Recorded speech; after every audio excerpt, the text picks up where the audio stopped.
Hi, I'm Jen O'Hanlon with the O'Hanlon Group of Compass Real Estate. And being in real estate on the island, I see firsthand some of the issues we have with housing. And I wanted to feature Harbor Homes. I'm here at the St. Andrew's Parish House, where the story of Harbor Homes began. And I'm going to be interviewing two of the directors to share with you everything that has happened with this organization over the last few years. I am wanting to share with people some information about Harbor Homes, and I know that it's a fairly new organization, and I wanted to find out, how it came about and why it's needed on the island. I believe we're incorporated at the end of 2018, and it is only a few years old. Why it came about is because on Martha's Vineyard, homelessness is not a visible entity. It's not like an urban area where we see individuals who are homeless out on the streets. It was pretty hidden. In 2016, Father Chip Seedale of St. Andrew's Church, along with other clergy members on the island, started a winter shelter. This was the first type of programming for homeless individuals on the island. Obviously, without having a shelter, there were people in dire need who did not have a roof over their head in the wintertime, and it was a life and death situation.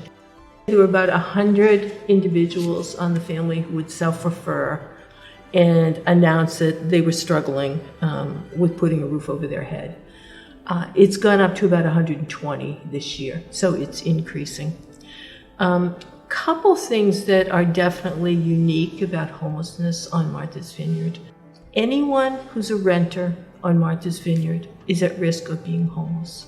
There is a demand, but there is no supply. There is no vacancy. So that is unique. It's not like off island where you can just commute a longer distance and move further away from your job. That's not possible when you're surrounded by water. What people are not aware of is that there is a whole expanding population of people who are living in substandard conditions. And by that, I mean they're living in basements that aren't finished, that have cement walls with water dripping, and people who don't have access to kitchen facilities. There are people living in sheds. There are people living in garages. There are people living in tents. There is incredible overcrowding. There are families that reach out to me and 3 generations are living in one room. This does incredibly bad things to septic systems.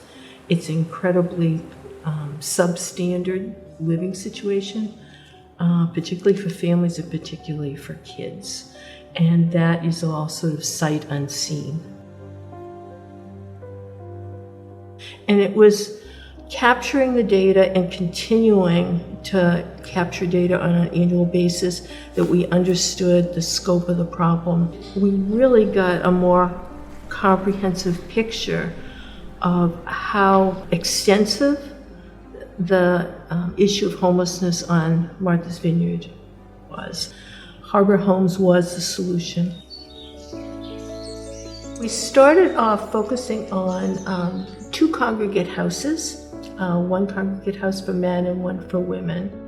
In addition, we have a shelter in the winter that we've expanded the months from November through the beginning of April. Recently, in the past few years, we've developed and expanded a hotel respite program. There were individuals who were coming out of the hospital who had lost their rental because of a medical issue. They were still medically fragile, and their option was to sleep outside or to live in a tent. So we developed a hotel respite program with a couple of the hotels that have been great collaborators in Vineyard Haven. Without collaborating with other community agencies on the island, we definitely would not have this array of programs and services. They would not exist. One of the clear priorities that we've identified is finding a permanent home with a permanent funding source for our winter shelter. expanding the hours of that and not having it pop around every year as a last-minute entity.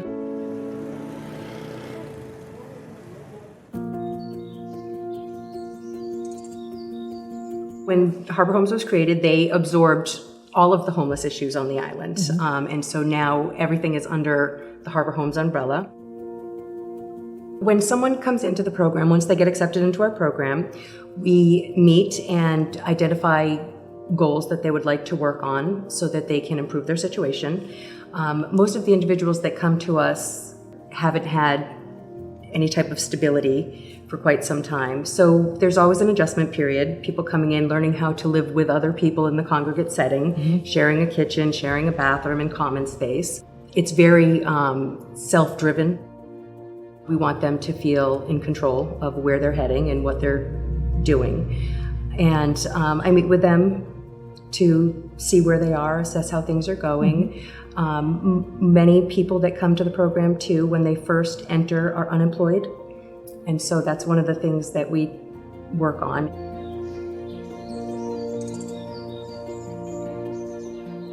If someone's not able to work, or there may be a disability or something, we just want to see some type of engagement in the community, maybe volunteer somewhere, doing something productive with their time. Great. Is there a success story that you could share with people? Sure, yeah.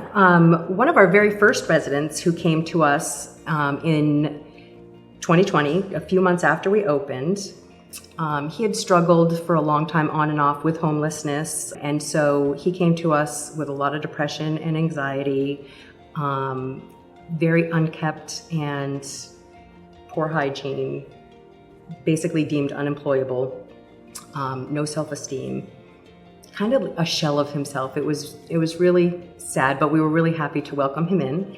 And he really took advantage of every opportunity, every resource, and he worked so hard. And he's reached all of his goals. He is employed full-time, recently made an assistant manager at his job. He speaks up for himself. He found his voice. He is able to sit down and have a conversation and not feel like he can't speak. He's really blossomed, and he's done an amazing job. Yeah, so That's great. We're really proud of him.